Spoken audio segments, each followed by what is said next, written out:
line with today's peace covenant signing, it is only proper to have an open discussion or through an open forum so we can discuss or we can share all our issues and concerns. For candidates who are present today. Sir, maybe you have a query or any concerns as part of our candidates forum. Any interested parties? Any issues, concerns? Napaka-peaceful talaga. So, we look forward talaga to a very honest, credible, and peaceful BPE, the one parliamentary elections. Any concerns, sir? Or message of support? Message of support, rather. Yes. Yes, our candidates. So let's start with Sir Abdul Nasir Abbas, sir. Yes,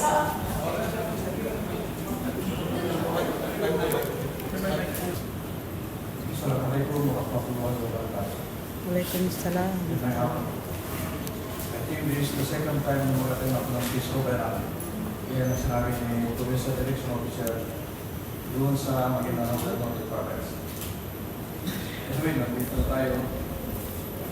With my highest respect and deepest gratitude, I extend my thanks to our military officers, the Malay officers, the mayors, and everyone present here today for the witness in the signing of the peace covenant.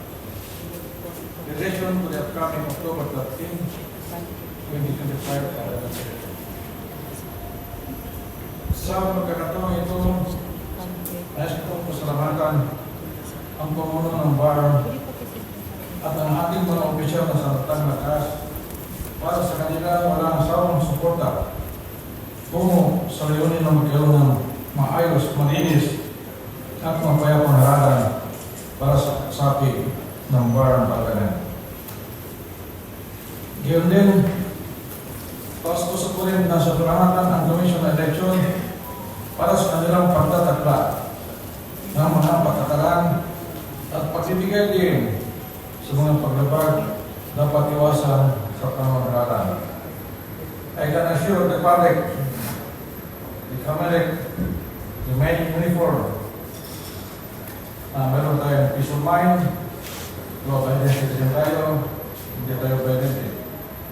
For almost 2 decades, alam ninyo, alam natin na ito sa dato religious kung sino po si Abdul Nasir Abbas. Ano po na yung contribute niya sa peace and order sa dato religious? Ang lahat na ito ay patunay na inyong buong pusong pagsisikap upang makamit natin ang mapayapang halalan sa ating reliyon. Inisampo natin at maaari niyong asahan at manatiling matatag ang ating panindigan para sa tunay na matibay at mapayapang halalan. Pobreto Pagdidaya. Assalamualaikum warahmatullahi wabarakatuh.